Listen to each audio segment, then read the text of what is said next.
Le peuple juif, il est en train de traverser une période très, très difficile, très compliquée.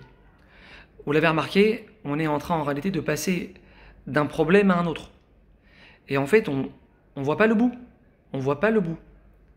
Et je pense que c'est très rare dans notre histoire qu'on a eu comme ça un enchaînement d'épreuves, un enchaînement de moments très difficiles qui se suivent les uns les autres sans qu'on ait même le temps de reprendre notre respiration. On est à peine sorti du corona, la première fois qu'on se rassemble tous ensemble. Boum, Méron, 45 morts. On sort à peine de Méron, boum, guerre dans tout le pays, guerre sans précédent. Rav Israël Miroujine, il y a 250 ans, mes amis, il écrit dans son livre quelque chose dont on doit être extrêmement conscient actuellement. Il écrit que avant que ne se dévoile Mashiach, celui qui va vouloir se renforcer dans sa émouna,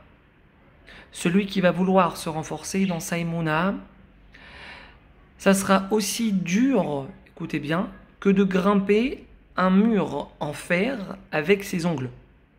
Un mur en fer avec ses ongles. Alors mes amis, il faut être clair sur ça, il faut que ce soit limpide pour nous. Limpide. L'épreuve de la fin des temps, c'est pas qu'est-ce que je fais demain? Je mets un petit pantalon ou je mets une petite jupe? Qu'est-ce que je fais? Est-ce que je reste dans mon lit ou est-ce que je pars écouter un cours de Torah? Non mes amis, non. L'épreuve de notre génération, ça sera, est-ce qu'on va réussir à vivre les événements de notre vie avec Emouna ou pas? Point final. Est-ce qu'on va réussir à voir la main d'Hachem dans chaque missile qui nous tombe dessus ou pas? Est-ce qu'on va réussir à dire là, ce qui se passe maintenant, ça c'est Hachem? Mes amis, c'est sur ça que Hachem il nous attend le plus. C'est sur ça qu'Hachem nous attend le plus. Et c'est par voie de conséquence aussi sur ça qu'on peut le plus glisser. C'est ici le plus grand piège. Attends 2 secondes là, il est où Hachem là? Il est où Hachem? Il nous fait quoi là Hachem? Qu'est-ce qui se passe? Ça va s'arrêter quand tout ça? C'est quoi la prochaine étape? Un tremblement de terre? C'est quoi? Mes amis, il est où Hachem? David Amelech répond à cette question. Tehilim. Hachem li loïra. Hachem, il est avec moi. Il est où Hachem? Hachem, il est avec moi. Il est où Hachem? Hachem, il est avec nous. On n'a pas peur. On n'a pas peur. Vous croyez, mes amis, que David Amelech, quand il a écrit les Tehilim il y a 2000 ans, il les a écrits pour lui? Il a écrit les Tehilim pour lui, David Amelech? Mais non. David Amelech, il savait pertinemment qu'on allait être confronté à cette situation aujourd'hui, tous ensemble.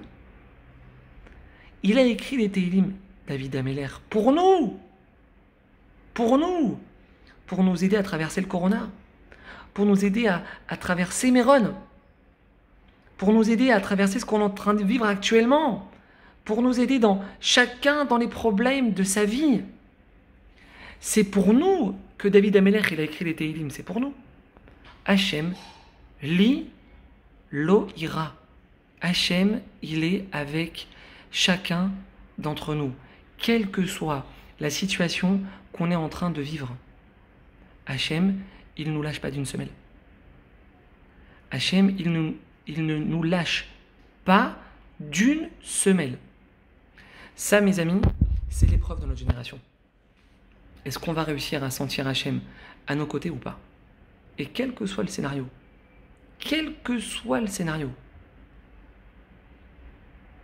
c'est ça que Hachem il attend de nous, maintenant plus que jamais.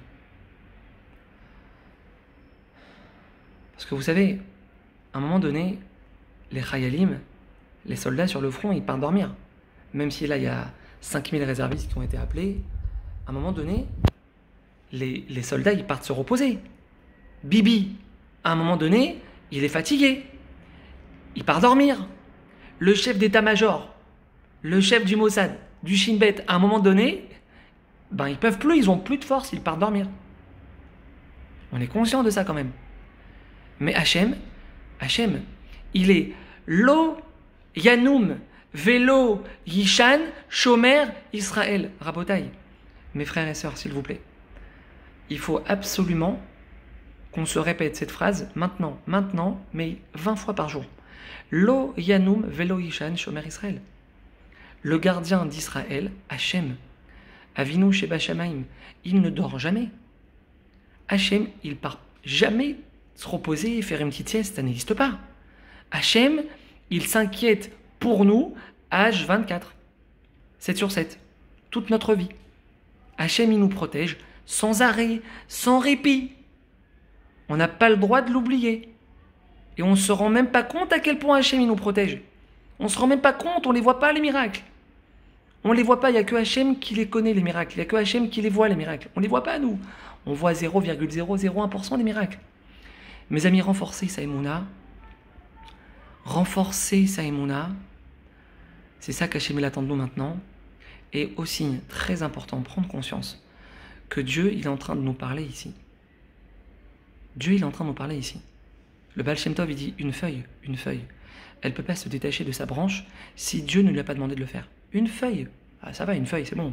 C'est un petit coup de vent, elle s'arrache la feuille. Non, ça n'existe pas, ça. Une feuille, elle ne peut pas tomber par terre. La trajectoire de la feuille, l'endroit où elle va se poser, la feuille, c'est décidé par Hachem.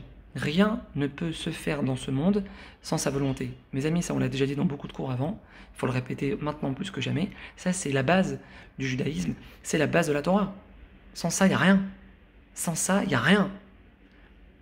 Maintenant, comprendre que le Corona, Méron, le Hamas, tout ça, c'est Dieu qui est en train de nous parler, c'est Hachem qui nous parle. Et Dieu, il est en train d'essayer de nous réveiller. Et vous savez la logique. La logique, c'est quoi?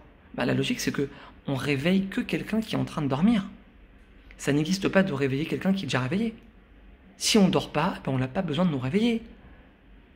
Et maintenant, ce qui est censé nous préoccuper, mes amis, c'est que le réveil que Hachem il est en train d'utiliser, il est très, très, très énergique. Alors après le Corona, il y a eu Méron. Et juste après Méron, on passe aux Arabes. Maintenant, pas juste les Arabes, pas juste des missiles, les Arabes qui essaient de rentrer dans nos maisons. Ils sont en train de forcer les maisons. Les Juifs, ils sont obligés d'enlever les mezuzot de leurs maisons en 2021. En Israël, je ne sais pas si vous comprenez ce que je suis en train de dire. En 2021, en Israël, ils enlèvent les mezuzot de leurs maisons pour ne pas qu'on sache qu'ils habitent ici, qu'il y a des Juifs qui habitent ici. Les Arabes essayent de forcer les maisons pour tuer des Juifs. Alors mes amis, je vous pose une question. Je vous pose une question de tout mon cœur. Je vous pose cette question, mais vraiment, je vous ouvre mon cœur. Et essayons d'ouvrir tous notre cœur aujourd'hui. Parce que la situation, elle n'est pas simple. Pourquoi on n'essaie pas de se réveiller tout seul? Pourquoi on n'essaie pas de se réveiller tout seul? Venez, on essaie de dire à Hachem, Hachem, ça y est, on a compris la leçon. On va se bouger maintenant. On va se bouger maintenant, Hachem. On l'a compris. Le Corona, le truc, le machin, on l'a compris, Hachem. Maintenant, c'est bon, on avance. Ça y est, on avance. Mes amis, ne pas se dire, c'est bon, là-bas, les religieux à Jérusalem, c'est eux qui vont faire tchouva, c'est eux qui vont faire des télim, c'est eux qui vont renforcer le Shabbat. C'est bon, eux, ils s'en occupent. Non. Mes amis, chaque personne qui voit cette vidéo maintenant, elle doit se sentir concernée. Chaque personne qui voit cette vidéo, elle doit se sentir concernée.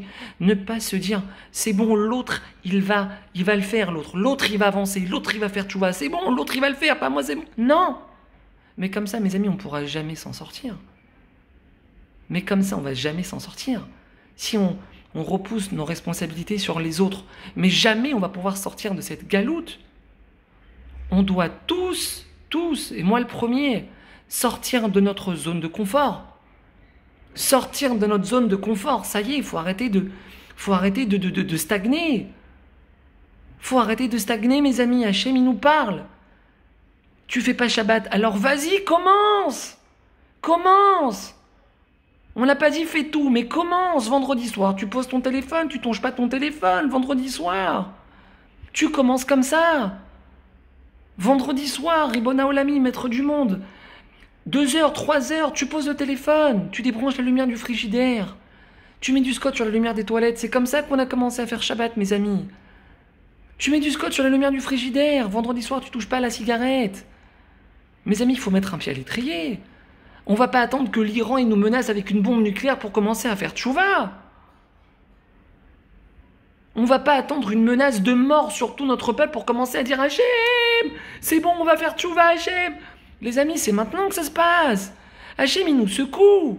Mais il faut être aveugle pour pas le voir. Il faut être aveugle pour ne pas le voir. Hachem, il nous parle. On peut laisser parler Hachem comme ça, dans le vide? Est-ce qu'on peut laisser parler le maître du monde dans le vide? Et si on fait déjà Shabbat, mes amis, eh ben on rajoute sur notre Shabbat. On reste un peu plus à la synagogue, on prend nos enfants à la synagogue, on essaie de rester écouter le cours du Rav à la fin de la prière, on essaie d'étudier un petit peu à la maison, on fait pas 4 heures de sieste, on fait 1 heure et on prend un petit livre de Torah, on étudie un petit peu, on prépare un Dvar Torah pour la table de Shabbat. On prend un livre de Tehillim, on essaie de prier pour nos frères, de se sentir solidaires les uns des autres. Mesdames, on doit avancer dans la tsniout. On a besoin de vous, mesdames. On a besoin de vous plus que jamais. Mais vous ne pouvez pas imaginer le bouclier protecteur que vous mettez au-dessus du Ham Israël en rallongeant un peu votre jupe, en étant un tout petit peu moins moulant. Ribona Olamim, on n'a jamais eu autant besoin de la miséricorde d'Hachem. Mais c'est entre vos mains, mesdames. Vous ne pouvez pas imaginer. Jamais on a eu autant besoin de miséricorde divine. Jamais. Jamais. Tout le pays, il est sous les bombes. Il y a des gens qui meurent tous les jours. On est sorti du Corona à Méron, maintenant on enterre nos frères à cause des bombes qui nous envoient les Arabes. Mes amis, la miséricorde divine, c'est nous qui la créons. C'est nous qui la créons. Tenu oz l'Elokim. Donner la puissance à Hachem. Comment ça, donner la puissance à Hachem? Mais c'est Hachem, et Hachem, il est tout puissant. Mais non, c'est nous qui donnons la puissance à Hachem. C'est nous qui donnons la puissance à Hachem. Par nos actions, par notre réveil, par notre teshuva. Bezrat Hachem, qu'Hachem nous protège. Qu'il nous fasse voir la Géoula, Bezrat Hachem, Bekarov, Mamash. Et qu'on arrive tous à se rapprocher de lui, Bezrat Hachem, Amen.